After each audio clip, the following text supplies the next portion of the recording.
ಪ್ರೀತಿಯ ಸ್ನೇಹಿತರೆ, ಪ್ರಪಂಚದ 7 ಅದ್ಭುತಗಳಲ್ಲಿ ಒಂದಾದ ತಾಜ್ ಮಹಲ್ ಬಗ್ಗೆ ನಮಗೆಲ್ಲ ಗೊತ್ತೇ ಇದೆ.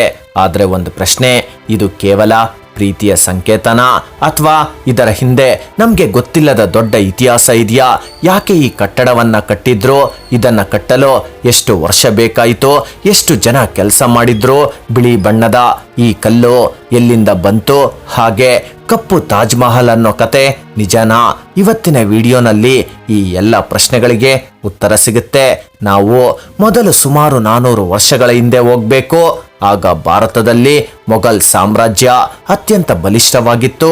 ಆ ಕಾಲಕ್ಕೆ ಸಿಂಹಾಸನಕ್ಕೆ ಬಂದ ರಾಜನೇ ಶಹಜಾನ್. ಶಹಜಾನ್ ಕಲೆ, ವಾಸ್ತುಶಿಲ್ಪ ಮತ್ತು ಸುಂದರ ಕಟ್ಟಡಗಳ ಮೇಲೆ ಅಪಾರ ಆಸಕ್ತಿ ಹೊಂದಿದ್ದ ರಾಜ.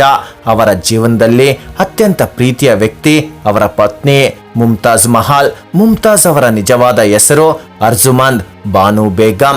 1607ರಲ್ಲಿ ಇವರಿಬ್ಬರ ನಿಶ್ಚಿತಾರ್ಥವಾಯಿತು. 1612ರಲ್ಲಿ ಮದುವೆಯಾಯಿತು. ಮುಮ್ತಾಜ್ ಕೇವಲ ರಾಣಿ ಮಾತ್ರ ಅಲ್ಲ, ರಾಜನಿಗೆ ಸಲಹೆ ನೀಡುವಷ್ಟು ಪ್ರಭಾವಿ ವ್ಯಕ್ತಿಯಾಗಿದ್ರು. ಯುದ್ಧಗಳಿಗೂ ಶಹಜಾನ್ ಜೊತೆ ಹೋಗ್ತಿದ್ರು. 1631ನೇ ವರ್ಷ ಶಹಜಹಾನ್ ದಕ್ಷಿಣ ಭಾರತದಲ್ಲಿ ಯುದ್ಧ ಮಾಡ್ತಿದ್ರು. ಆ ಸಮಯದಲ್ಲಿ ಮುಮ್ತಾಜ್ ಅವರ ಜೊತೆಗೆ ಇದ್ರು. ಆದ್ರೆ ಅವರ 14ನೇ ಮಗುವಿಗೆ ಜನ್ಮ ನೀಡುವಾಗ ಬುರ್ಹಾನ್ಪುರದಲ್ಲಿ ಮುಮ್ತಾಜ್ ನಿಧನರಾದ್ರು. ಆಗ ಅವರಿಗೆ ಕೇವಲ 38 ವರ್ಷ. ಈ ಘಟನೆ ಶಹಜಹಾನ್ ಅವರನ್ನ ಸಂಪೂರ್ಣವಾಗಿ ಕುಗ್ಗಿಸ್ಬಿಡ್ತು. ಹಲವಾರು ದಿನಗಳ ಕಾಲ ಅವರು ಸಾರ್ವಜನಿಕವಾಗಿ ಕಾಣಿಸಿಕೊಳ್ಳಿಲ್ಲ ಅನ್ನೋ ದಾಖಲೆಗಳಿವೆ. ತಮ್ಮ ಪ್ರೀತಿಯ ನೆನಪಿಗಾಗಿ ಜಗತ್ತು ಎಂದಿಗೂ ಮರೆಯಲಾಗದ ಒಂದು ಸ್ಮಾರಕ ಕಟ್ಟಬೇಕು ಅಂತ ನಿರ್ಧರಿಸ್ತಾರೆ. ಅದೇ ತಾಜ್ ಮಹಲ್. 1632ರಲ್ಲಿ ತಾಜ್ ಮಹಲ್ ನಿರ್ಮಾಣ ಆರಂಭವಾಯಿತು. ಮೊದಲು ಮುಮ್ತಾಜ್ ಅವರ ದೇಹವನ್ನ ತಾತ್ಕಾಲಿಕವಾಗಿ ಬುರ್ಹಾನ್ಪುರದಲ್ಲಿ ಸಮಾಧಿ ಮಾಡಲಾಯಿತು. ನಂತರ ಅದನ್ನ ಆಗ್ರಾಕ್ಕೆ ತರಲಾಯಿತು. ಯಮುನಾ ನದಿಯ ದಡದಲ್ಲಿ ನಿರ್ಮಾಣದ ಸ್ಥಳವನ್ನ ಆಯ್ಕೆ ಮಾಡಲಾಯಿತು. ಯಾಕೆ ಗೊತ್ತಾ? ಯಾಕಂದ್ರೆ ನದಿಯ ಪಕ್ಕದಲ್ಲಿ ಕಟ್ಟಡಕ್ಕೆ ತಂಪು ವಾತಾವರಣ ಸಿಗುತ್ತೆ.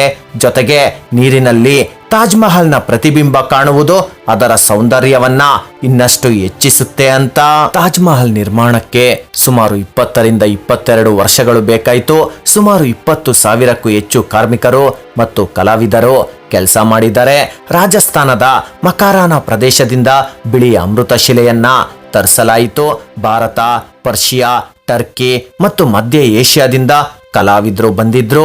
ಆ ಕಾಲದಲ್ಲಿ ಕ್ರೇನ್ ಇರಲಿಲ್ಲ. ಆದ್ರೂ ಸಾವಿರಾರು ಎತ್ತುಗಳು, ಆನೆಗಳು, ಮರದ ರ್ಯಾಂಪ್ಗಳನ್ನ ಬಳಸಿ ಭಾರವಾದ ಕಲ್ಲುಗಳನ್ನ ಮೇಲಕ್ಕೆ ಎತ್ತಲಾಗಿತ್ತು. ಇದು ಆ ಕಾಲದ ಇಂಜಿನಿಯರಿಂಗ್ ಅದ್ಭುತವೇ ಸರಿ. ತಾಜ್ ಮಹಲ್ನ ಮಧ್ಯದಲ್ಲಿರುವ ಬಿಳಿ ಗುಮ್ಮಟ ಅದರ ದೊಡ್ಡ ಆಕರ್ಷಣೆ. ಇದರ 4 ಮೂಲೆಗಳಲ್ಲಿ 4 ಮಿನಾರ್ಗಳಿವೆ. ಆಶ್ಚರ್ಯ ಅಂದ್ರೆ ಈ ಮಿನಾರ್ಗಳು ಸ್ವಲ್ಪ ಓರಕ್ಕೆ ವಾಲಿದಂತೆ ನಿರ್ಮಿಸಲಾಗಿದೆ. ಯಾಕಂದ್ರೆ ಒಂದು ವೇಳೆ ಭೂಕಂಪವಾದ್ರೆ ಅವು ಮುಖ್ಯ ಸಮಾಧಿಯ ಮೇಲೆ ಬೀಳದೆ ಹೊರಕ್ಕೆ ಬೀಳಲಿ ಅನ್ನೋ ಸುರಕ್ಷಿತ ಕಲ್ಪನೆ. ತಾಜ್ ಮಹಲ್ನ ಗೋಡೆಗಳ ಮೇಲೆ ಕಾಣುವ ಹೂವಿನ ವಿನ್ಯಾಸಗಳು ಬಣ್ಣವಲ್ಲ, ಅವು ಅಮೂಲ್ಯ, ಅರೆ ಅಮೂಲ್ಯ ಕಲ್ಲುಗಳಿಂದ ಅಳವಡಿಸಿರೋ ಅದರಿಂದ ಮಾಡಿರೋ ಕಲಾಕೃತಿ. ಇದು ಇನ್ನೊಂದು ವಿಶೇಷತೆ. ಯಾವ ದಿಕ್ಕಿನಿಂದ ನೋಡಿದ್ರೂ ತಾಜ್ ಮಹಲ್ ಬ್ಯಾಲೆನ್ಸ್ ಆಗಿ ಕಾಣಿಸುತ್ತೆ. ಇದು ಅದರ ಅದ್ಭುತ ವಾಸ್ತುಶಿಲ್ಪ. ಇನ್ನು ಹಲವರು ಕೇಳೋ ಪ್ರಶ್ನೆ, ಕಪ್ಪು ತಾಜ್ ಮಹಲ್ ನಿಜನಾ ಅಂತ? ಇದಕ್ಕೆ ಸ್ಪಷ್ಟವಾದ ಐತಿಹಾಸಿಕ ಸಾಕ್ಷ್ಯ ಸಿಕ್ಕಿಲ್ಲ. ಕೆಲ ಪ್ರವಾಸಿಗರು ಬರಹಗಳಲ್ಲಿ ಮಾತ್ರ ಈ ಕಲ್ಪನೆ ಕಾಣಿಸುತ್ತೆ. ಮತ್ತೊಂದು ಕತೆ, ತಾಜ್ ಮಹಲ್ ಕಟ್ಟಿದ ನಂತರ ಕಾರ್ಮಿಕರ ಕೈಗಳನ್ನ ಕತ್ತರಿಸಿದ್ರು ಅನ್ನೋದು. ಇದಕ್ಕೂ ಅಷ್ಟೇ ವಿಶ್ವಾಸಾರ್ಹ ಐತಿಹಾಸಿಕ ದಾಖಲೆಗಳಿಲ್ಲ. ಆದ್ದರಿಂದ ಇವುಗಳನ್ನ ನಿಜ ಅಥವಾ ಸುಳ್ಳು ಅಂತ ಹೇಳೋಕೆ ಸಾಧ್ಯ ಇಲ್ಲ.